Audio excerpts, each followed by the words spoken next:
Hello everyone, this is Fabio Carvalho and you are watching now Adisra SmartView course. Today's topic is the object grouping. This is the different type of object since it's created after grouping other objects. The first thing we'll do is actually creating a group of objects and going over its properties. I will add a few geometric objects and some basic objects. So let's start with the process screen. I'm gonna open it. And as you can see, you have a grouping here, but you cannot simply click here and draw an object like you usually do with a basic object or a geometric object. But instead, you need to first add the objects you want to this grouping. Let's say you want a rectangle with a combo box, and you want to put a button maybe. And you decided this is going to be a group of objects. And it can be a group of objects for many reasons. But just for testing purpose, I'm going to create one. So I'm going to select all of them by dragging the mouse and selecting the three of them together. And now, as you can see, the grouping is enabled. So I'm going to click. And now we have a grouping object, which is one single object. And inside of it we have actually three objects: the rectangle, the combo box and the button. If you check on this bar, you can see that it's already selected and it's a group, but if you expand it, you can see the inner objects. As I said, we have the rectangle, the combo box and the button 4. So let's check the properties in the property grid. It was created a group, so it was given a name as group 1. It does have the location and the size of it. It does have the z-index as well. You can move them forward or backward against other objects. You can also disable or enable the draggability. There is a new configuration here which is locked or not. By default it's not locked. Let's see what it does. Here, when I expanded the group, I was able to select one of the inner objects, like oh, I forgot to configure the click of the button. You can still select from here and do the configuration for the button. Okay, but if you make it locked, suddenly you can still expand, but now it's disabled. You cannot select one of the inner objects. So this is one of the properties that make sure that you're not going to be changing the grouping after it was finished. You still have the angle property of the group, so you can rotate the entire group as one single object. You have a tooltip for it. You can enable or disable this object, and this will apply for the inner objects. You can change the background brush. You still have scripts like a mouse click. If you want to execute something on the click of this entire grouping object, you can do it. And you can also have the hotkey and the security configuration. Something that is interesting is that now you can handle multiple configurations in one single object. I'm gonna delete this grouping because we won't need it in the process screen, but the last thing we can do is again ungroup. So since it's already grouped, we have the option to ungroup. And something nice as well I forgot to mention is that you can copy and paste, and you'll be duplicating the entire group. So sometimes you don't even need a group, but just for organizing your code, for example, I want this tank to be one entire group, you can group it and maybe duplicate it or drag it easier around the screen. So it's also a good measure for organizing your screen. So I'm gonna delete these two now, and let's implement something that's gonna be useful for our process screen. Remember these buttons here?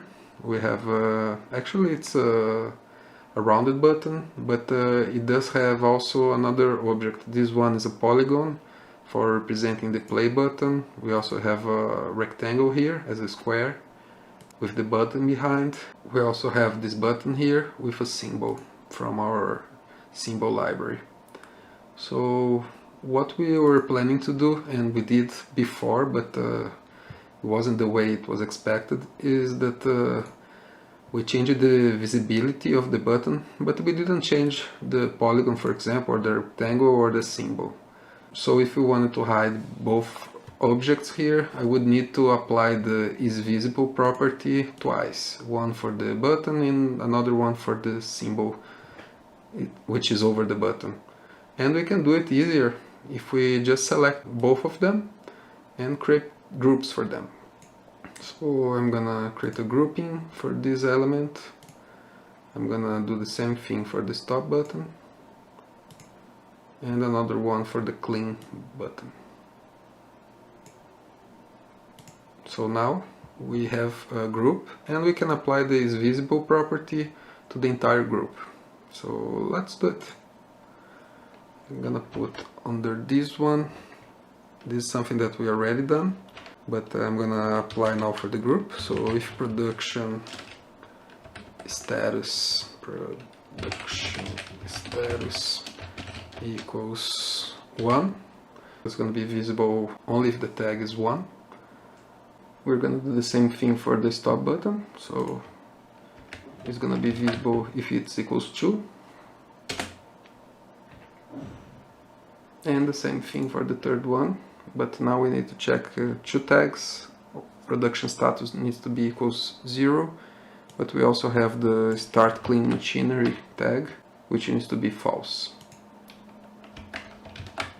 So in this case I'm gonna use production status equals 0 and the other tag, start clean machinery, equals false. Great. So as I said, we can also apply mouse events to the buttons, and we're gonna still need it. For the play button, we still want to open the screen whenever it's clicked. So I'm gonna remove it from the button 1. So this is gonna be moved from here, and we're gonna be putting on the group, and the mouse up. Great. The stop button, same thing, I'm gonna remove from the inner button. Let's expand it. And we're gonna be removing this script and putting it also on the group. And for the third one, same thing. We are changing the start clean machinery on the button. It's set to true when it starts our service. And we're moving to the group. Okay, we're done. Now something nice is that we can use the same space for the 3 buttons. Since we're not gonna be showing the 3 of them together, I can just put one above the other one. So let's select these 2, and the third one is the reference. So I'm gonna say align rights, and that's it. We have one over the other ones. And that's it. Let's save it and run a test.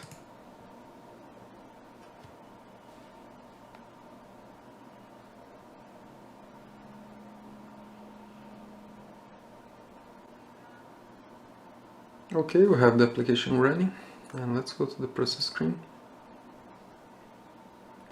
And now we have 3 different groups. One is for the play, one is for the stop, and one for the clean. First one is always asks to clean. This is something that I implemented. So let's clean the machinery. It's gonna disappear while it's doing the clean of the tanks. As soon as it finishes, it's gonna be enabling the start production button. So let's just wait until it finishes. Almost there. Okay, it's done. Now we have the start production button. And the mouse event worked over the group, so I can click either the polygon or the button, and both works. And I can select a Pilsen, and I'm gonna start. And now you can see that we have the stop production button here. So the 3 of them worked in both ways, not only in the mouse events, but also in the IsVisible property. And this is one of the ways to use the groups. So to summarize, the grouping object helps you to simplify your screens. It allows you to have less configuration. It helps you to create screen components that can be copied to other screens or dragged easily. So use the grouping objects to help you. It doesn't matter if it's just for organizing your screen or for a greater purpose. You can always come back to this video for more information, and if you want to go deeper into the screen components, please also check the template object video. It may be what you need. So thanks a lot for watching this video, and bye bye.